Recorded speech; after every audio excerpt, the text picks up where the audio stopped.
Alhamdulillahilladzi waffaqana wa man syaa'a min ibadihi li adaa'i afdhalit ta'at wa iktisabi akmalis sa'adat.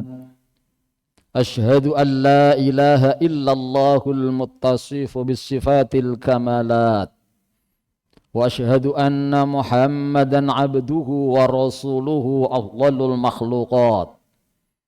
Allahumma salli wa sallim wa barik ala sayyidina wa habibina Muhammadin sahibil hawdi wasyafa'at wa ala alihi wa ashabihi masabihid dalalat salatan wa salaman daimaini mutalazimaini alaihim ma damatil ardu was samawat. Amma ba'd. Fa ya ibadallah usikum wa iyaya bitaqwallah fa innahu wasiyatullahi lil awwalina wal akhirin. Faqad qala Allah ta'ala fi kitabihil karim, a'udzu billahi minasy syaithanir rajim. Walaqad wassayna alladhina utul kitaba min qablikum wa iyyakum anittaqullah. Saudaraku kaum muslimin rahimakumullah, marilah senantiasa kita panjatkan puji dan tasyakur kita ke hadirat Allah Subhanahu wa taala. Sebagaimana Allah Subhanahu wa taala terus menerus senantiasa memberikan nikmat dan karunia-Nya kepada kita. Pagi, siang, malam adalah Allah memberikan nikmat pada kita. Setiap detak jantung kita, setiap kedipan mata kita, setiap detik Allah memberikan nikmat dan karunia-Nya kepada kita. Salawat serta salam senantiasa kita sanjungkan kepada Nabi Agung Rasulullah Muhammad sallallahu alaihi wasallam. Melalui beliaulah Allah Subhanahu wa taala turunkan rahmat dan hidayahnya kepada kita. Dan hanya kepada beliau kelak di hari kiamat nanti kita mengharapkan syafaatnya. Saudaraku kaum muslimin rahimakumullah, di dalam setiap perjalanan pasti membutuhkan bekal. Perjalanan kita yang terpanjang tak berujung, perjalanan kita yang terjauh tak berkesudahan adalah perjalanan kita menuju alam akhirat yang kekal abadi. Untuk itu marilah kita persiapkan bekal yang sebanyak-banyaknya dan sebaik-baiknya, dengan kita berusaha sekuat tenaga meningkatkan keimanan dan ketakwaan kita kepada Allah Subhanahu wa taala. Kita berusaha melaksanakan perintah Allah Subhanahu wa taala sampai batas maksimal kita, dan kita berusaha menjauhi larangan-larangan Allah Subhanahu wa taala.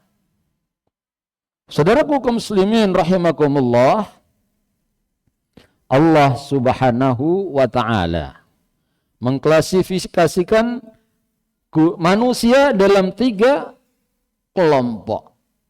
Dalam Al-Baqarah Allah katakan bahwasanya ada yang pertama adalah golongan orang-orang yang beriman. Allah jelaskan dalam 3 ayat. Kemudian Allah jelaskan tentang orang kafir dalam 2 ayat. Tetapi golongan yang ketiga, yaitu golongan orang-orang munafik, Allah jelaskan dalam 13 ayat.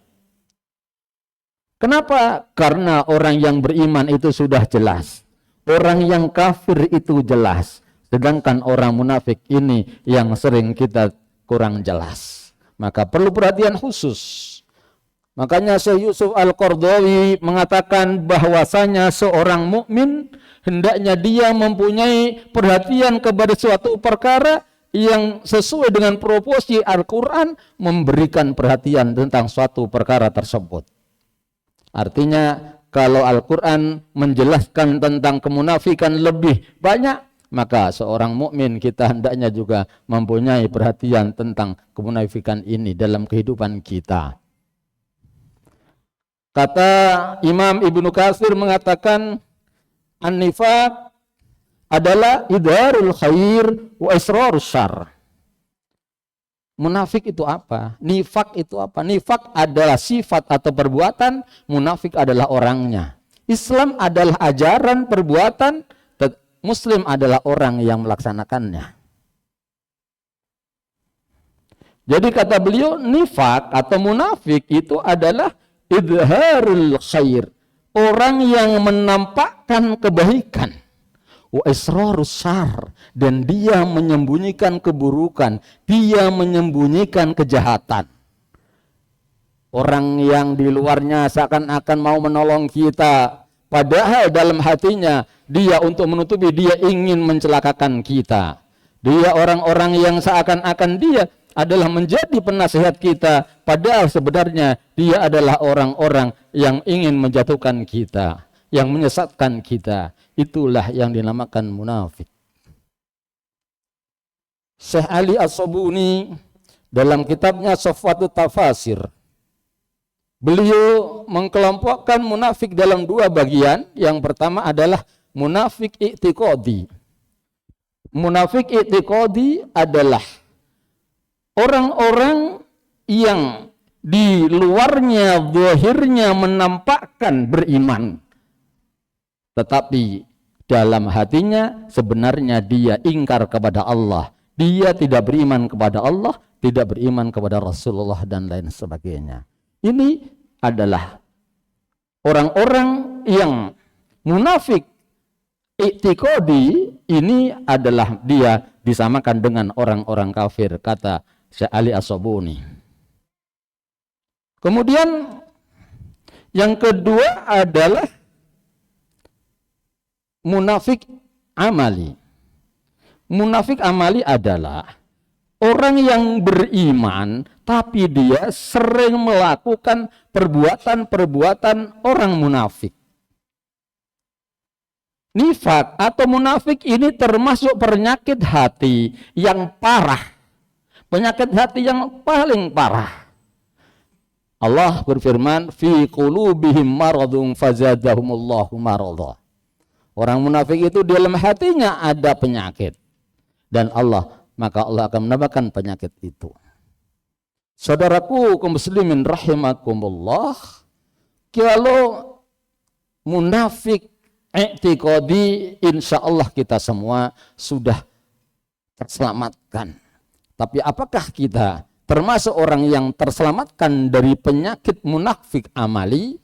Inilah yang perlu kita renungkan.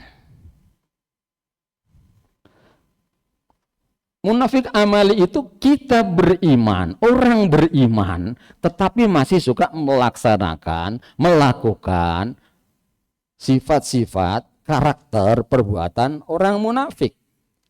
Misalnya Rasulullah Sallallahu Alaihi Wasallam bersabda, ayatul munafiqi thalathan. Tanda-tanda orang munafik ada 3. Yang pertama apa? Adalah idza haddatsa kadzaba. Apabila dia berbicara, dia berdusta. Ini sifat orang munafik. Apabila kita orang-orang yang beriman kepada Allah, kepada Rasulullah, tetapi kita sering melakukan berbicara dan sering kita berdusta, maka kita termasuk orang-orang yang terjangkiti penyakit munafik amali. Iman kita terkena penyakit, iman kita tidak sehat. Demikian juga kata Rasulullah, wa idza wa'ada akhlafa. Apabila berjanji dia mengingkari. Dalam kehidupan kita ini pasti kita tidak bisa mengatakan tidak pernah berjanji. Kita pernah berjanji. Dan ketika kita berjanji adalah kewajiban sebagai orang beriman adalah kita menepati janji kita. Jika orang yang sering berjanji dan tidak menepati janjinya, apalagi ketika dia berjanji sudah niat untuk mengingkari janjinya, maka itu termasuk penyakit munafik. Maka itu jika orang beriman lakukan, maka itu orang beriman terjangkiti penyakit amali.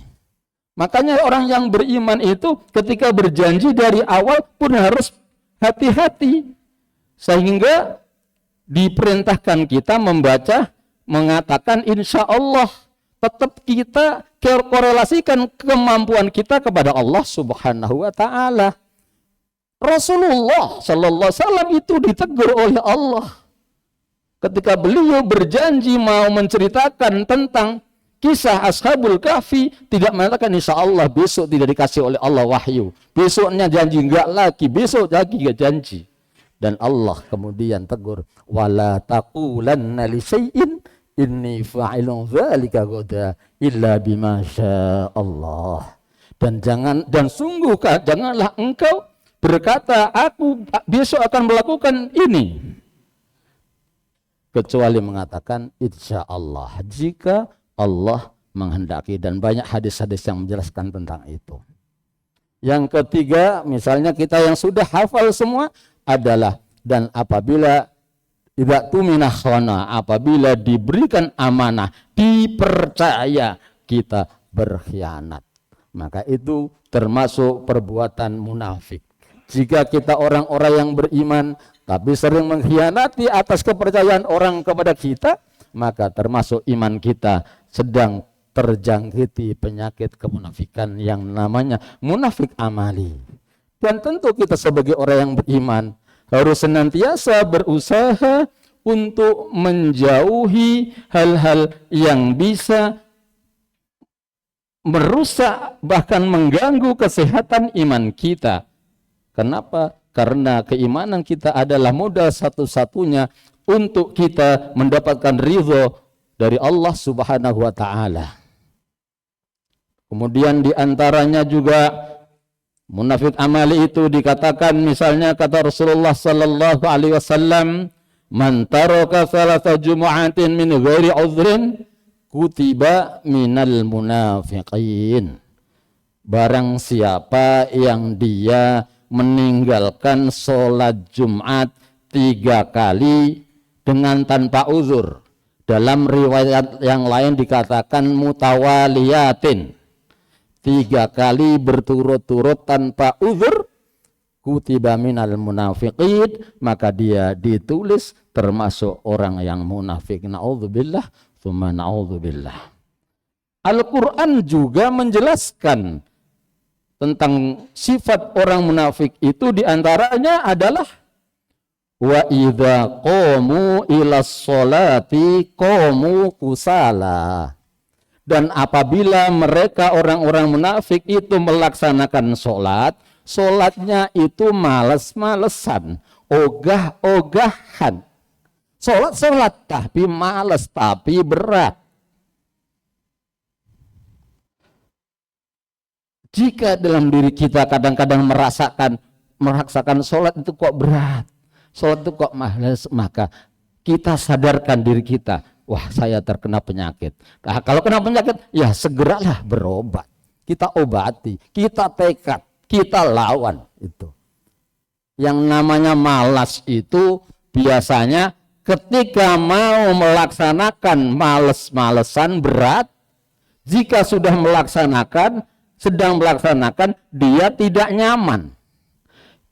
Pengen buru-buru selesai. Itu namanya malas, itu namanya berat. Gitu. Ketika kita mengangkat beban yang berat, maka kita tidak bisa santai membawa beban misalnya 70 atau 100 kilo, maka berat bagi kita, jalan kita pasti cepat. Nah, orang yang sholatnya cepat, ngebut, maka bisa jadi bukan itu rajin, tetapi itu adalah kusala, buru-buru, sehingga mengurangi kehusuan di dalam sholatnya. Saudaraku kaum muslimin rahimakumullah, kemudian diantaranya lagi dalam Al-Quran disebutkan yura'unan nasa. Di antara sifat orang munafik, karakter orang munafik adalah dia suka ria, dia suka pamer. Lah kalau sekarang ini yang namanya di era globalisasi informasi, hampir semua kegiatan manusia seakan-akan tidak ada privasi diperlihatkan kepada orang lain. Terus bagaimana kita? Apakah kita semua termasuk orang munafik? Memperlihatkan beda dengan memamerkan. Orang yang memperlihatkan bisa jadi ibadah. Tapi memang juga bisa menjadi itu sesuatu maksiat. Ketika kita memperlihatkan, menginformasikan kebaikan-kebaikan amal-amal soleh yang kita lakukan ke media-media sosial, tergantung niat kita. Kalau niat kita supaya dipuji orang, supaya orang kagum dengan kita, ya itu namanya ria, itu penyakit. Tetapi jika kita mengekspos kegiatan masjid kita, musola kita, ekspos kegiatan kita pribadi, niatnya sebelum kita mengekspos, niatkan adalah untuk supaya memberikan teladan contoh orang lain, orang yang melihat kemudian dia tertarik untuk bisa mengikutinya. Maka itu bukan termasuk yang namanya riya. Tujuannya mengajak orang pada Allah. Itu yang namanya dakwah bil hal. Dakwah dengan perbuatan nyata. Jadi adanya di mana di sini? Adanya adalah bagaimana kita manage, mengatur hati kita, niat tujuan kita sebelum memperlihatkan, sebelum menginformasikan, ekspos kegiatan-kegiatan amal soleh kita. Saudaraku kaum muslimin rahimakumullah. Tapi kalau kita niatnya tadi hanya untuk pamer, hanya untuk wah orang lain, maka itu yang dinamakan yura'un, riya. Dan riya inilah termasuk perbuatan yang namanya munafik amali. Kemudian yang terakhir ini yang kata Allah Subhanahu wa taala, mungkin kita semua termasuk orang ini. Minimal dalam kapasitas sedikit. Kata Allah, yura'u nasa wala yadhkurunallaha illa qalila. Dan mereka tidaklah berzikir kepada Allah kecuali sedikit. Zikir itu kata Al-Ghazali ada zikrul lisan, ada zikrul qalbi. Zikrul lisan namanya kita menyebut, zikrul qalbi namanya kita mengingat. Maka yang bagus kedua-duanya kata Al-Ghazali, lisan dan kalbu. Tetapi kalau nggak bisa, yang paling bagus daripada lisan tapi kalbunya enggak adalah kalbu. Secara kalbi itu sendiri. Maka bagaimana kita seorang yang beriman ini senantiasa berusaha bagaimana hati kita itu ingat Allah Subhanahu wa taala. Di masjid, di musola, di jalan pun kita ingat Allah.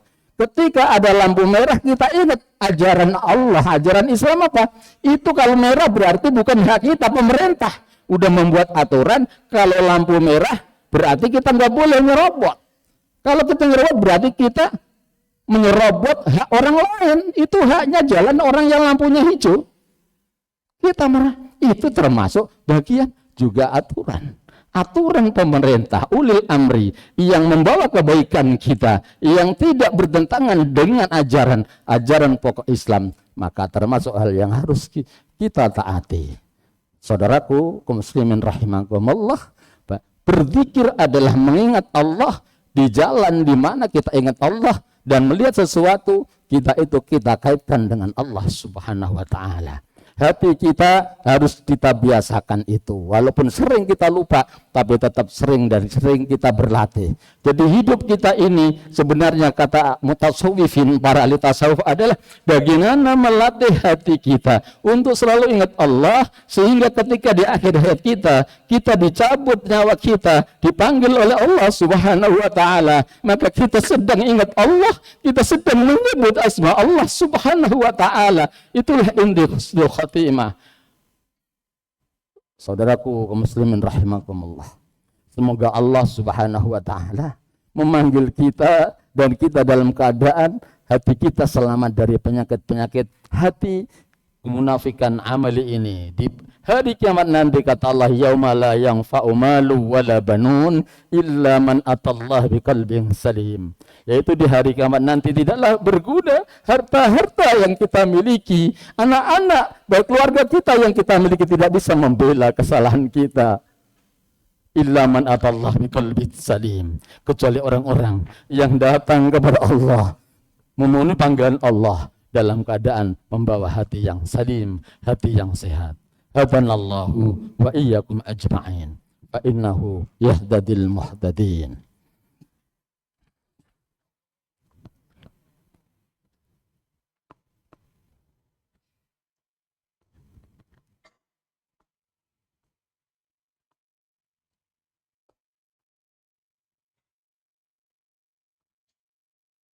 Alhamdulillah, alhamdulillahilladzi khassa ba'du ibadihi bil ta'ati wa ba'dahum bil isyan wa an'ama 'alaina bi ni'matil islam wal iman.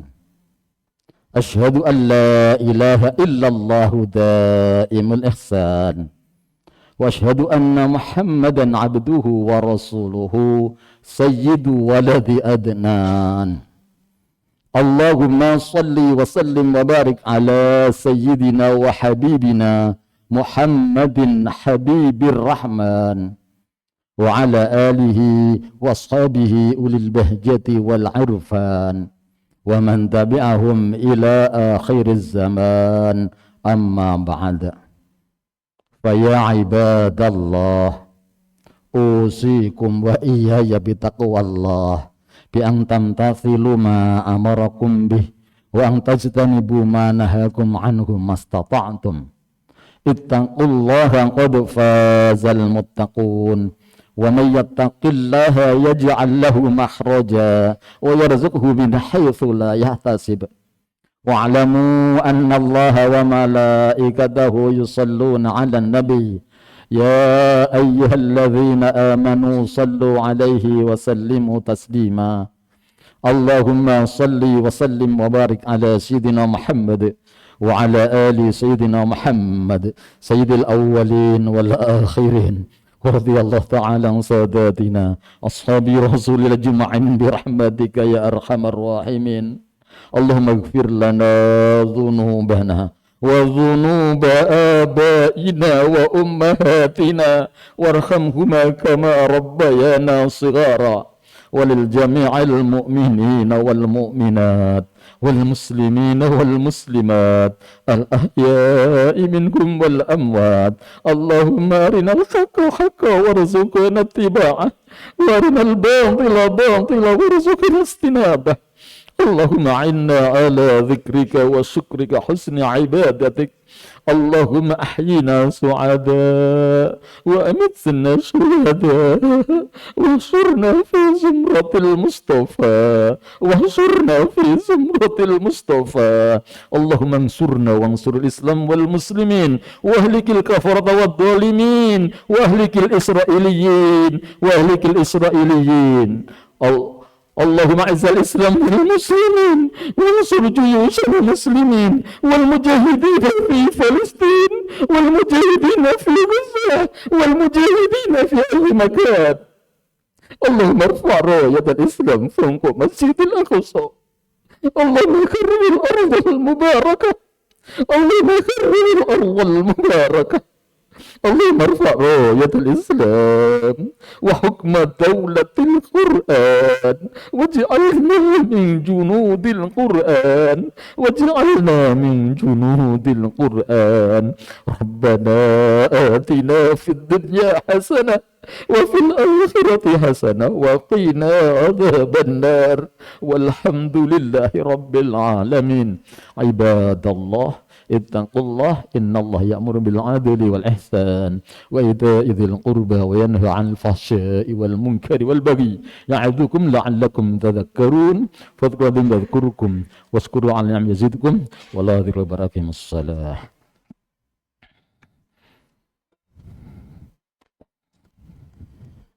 الله أكبر الله أكبر أشهد أن لا